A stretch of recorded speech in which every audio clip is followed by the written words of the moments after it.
جب اس طرح کے جھوٹے کیس پر ایشو ہوئے تو پھر ظاہر ایم ڈی وکلا جو تھے وہ وہاں پہ ڈیفینڈ کرتے تھے. تو یہ اس چیز کو روکنے کے لیے ایم ڈی وکلا جو ہے وہ بار کونسل کے اندر ان کی رجسٹریشن نہ ہو، روکنے کے لیے یہ ایک سازش ہے، ایک گنونی حرکت ہے، اور ایم ڈی او کو روکنے کے لیے یہ کیا گیا ہے.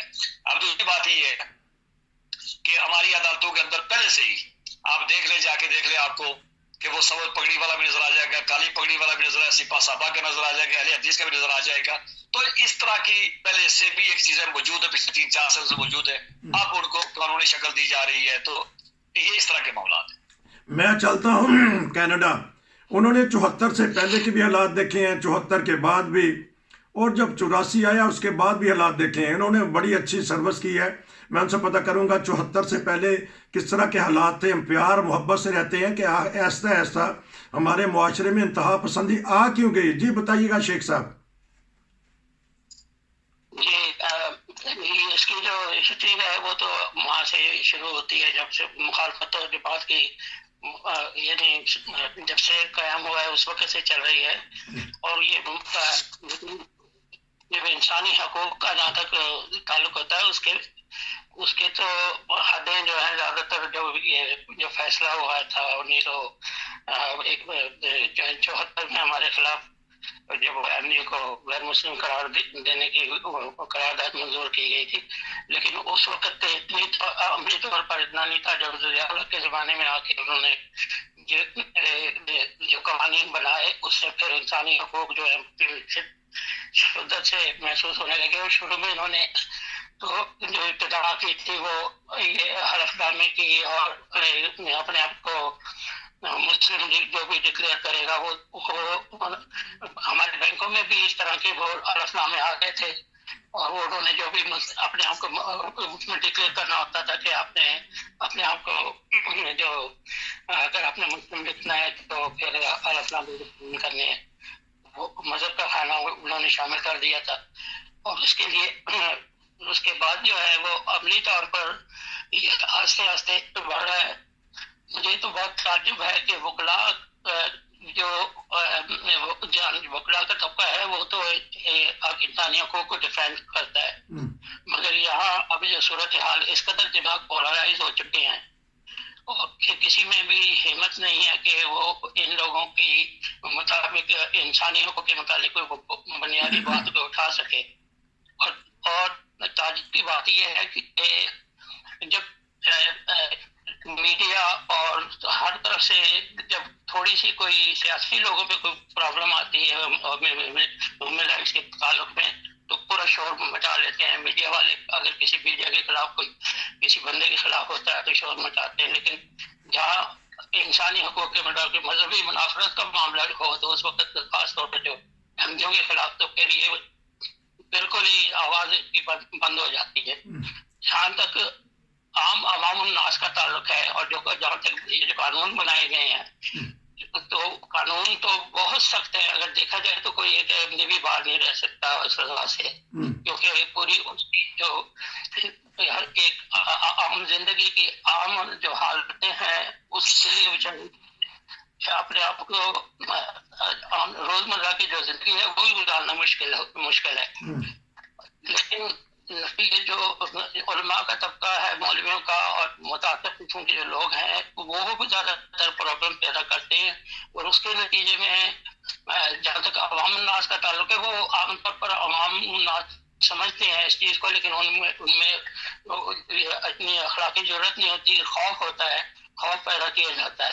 تو یہ بنیادی طور پر جو طریقہ کار ہم طور پر سیاسی اور مذہبی طور پر لوگوں نے اپنایا ہے وہ یہ ہے کہ ہمارے معاشرے کی کہ اس کے اندر نفرت پیدا کی جاتی ہے اور اس طرح کے بیانات کیے جاتے ہیں. سیاسی طور پر بھی جو مسائل بیان کیے جاتے ہیں اس میں یعنی مسائل تو بیان کر کے اپنا ایک مقصد حاصل کیا جاتا ہے. اس میں کبھی بھی نہیں ہوتا کہ مسائل کا حل پیش کریں.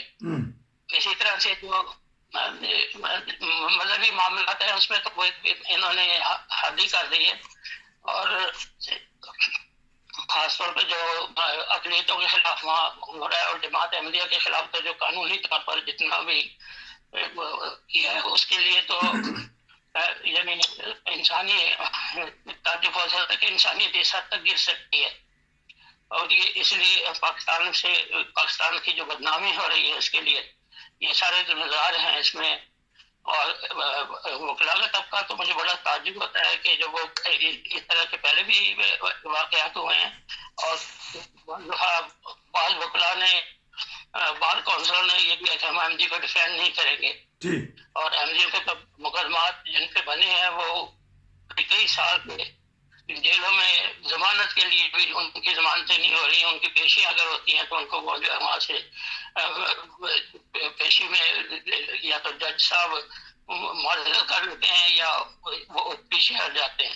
اچھا میں اس ایک اور میں سوال کر لوں کیونکہ 2 منٹ آپ اور مجھے دیجیے گا پھر میں آخر میں لوں گا سردار صاحب کو. پہلے آپ بتائیے گا کہ جس طرح آپ نے عوام الناس کا کہا پہلے کچھ نہ کچھ تو شرم و حیا ہوتی تھی, ایک دوسرے کی مساجد میں جاتے تھے, محفلوں میں جاتے تھے, جلسے اجلاس میں جاتے تھے, سیرت النبی کے جلسے میں جاتے تھے. میں بھی 1990 تک تو بہت ساری مساجد میں گیا ہوں, نماز پڑھی ہے, لوگ جانتے بھی تھے کہ یہ احمدی ہے, لیکن عوام الناس بھی ایسا اب ان کا ذہن چینج کر دیا گیا ہے. یہ تبدیلی کیوں آ گئی ہے پاکستان میں؟ حالانکہ پاکستان نے اگر ترقی کرنی ہے, میں شیخ صاحب آپ سے پتہ کروں گا کہ کیوں یہ ایسا رجحان ہو گیا ہے عوام الناس کا بھی. یہ ہے کہ جب دماغ کوئی انسان کا پولرائز ہو جاتا ہے تو وہ اس کی جو سوچیں اس کے مطابق ہی چلتی ہیں. ان کو پھر سوچنے کی صلاحیت ختم ہو جاتی ہے. اور منظم طور پر مہم چلائی جاتی ہے نفرتوں کی, تو وہ جب نفرت کی مہم چلتی ہے تو وہ مذہبی طور پر خاص طور پر جو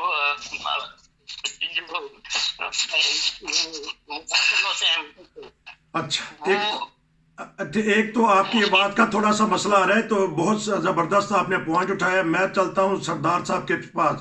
انہوں نے کہا ہے شیخ صاحب نے کہ وکلاء میں جب ایسی چیزیں آ جائیں تو حیرانگی کی بات ہوتی ہے. 3-4 منٹ میں کلیئر کیجیے گا کہ اس وقت کا ماحول اور آج کا ماحول کیا محسوس کرتے ہیں, کیوں وکلاء میں بھی ایسے لوگ آ گئے ہیں؟ دیکھیں پہلی بات یہ ہے کہ جو پہلے وکلاء تھے وہ ان کا تعلق کہیں نہ کہیں کسی علمیت سے کسی اچھے ادارے سے تھا اور اس وقت برداشت بھی تھی. آپ دیکھیں نا 3 فیز میں اگر تقسیم کر لیں کہ جب 74 میں جو فیصلہ ہوا سیکنڈ آئینی ترمیم میں ہوئی اس سے لے کے 84 تک عدالتوں میں جسٹس اقبال ہے, بہت ساری عدالتوں نے بڑے سے فیصلے بھی دیے اور اس کے بعد کوئی قدغن نہیں تھی. پھر جنازیہ کے دور میں جب ہوا وہ اس کے بعد پھر کچھ چیزیں مطلب وہ چلتی رہی ہیں.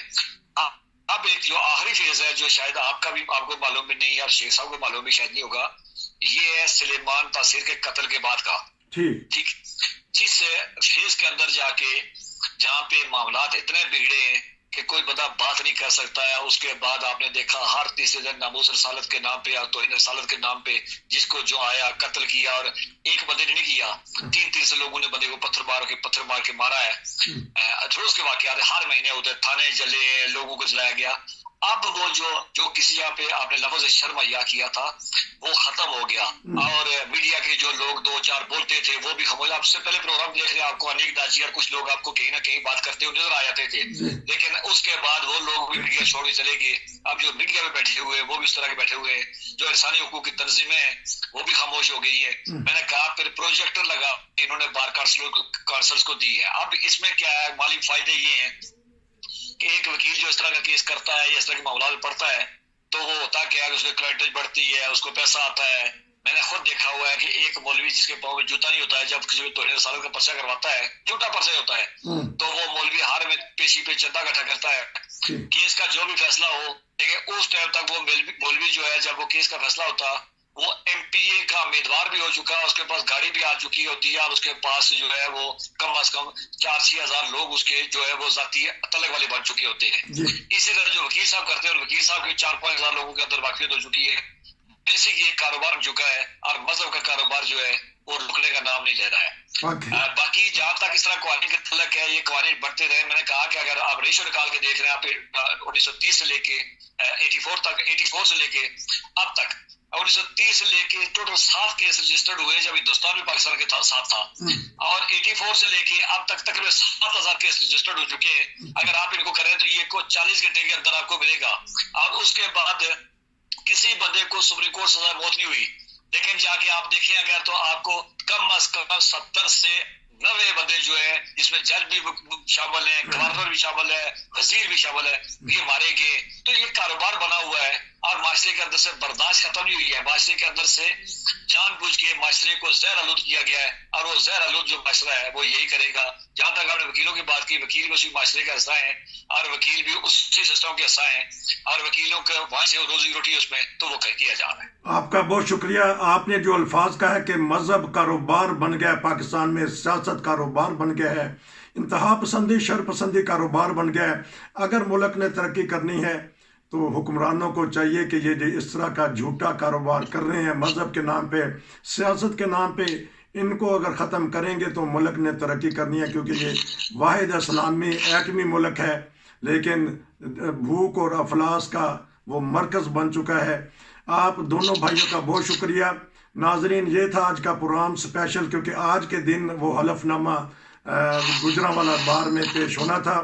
باقی انشاءاللہ ہم آپ کو بتاتے رہیں گے. آپ کا شکریہ جی. السلام علیکم.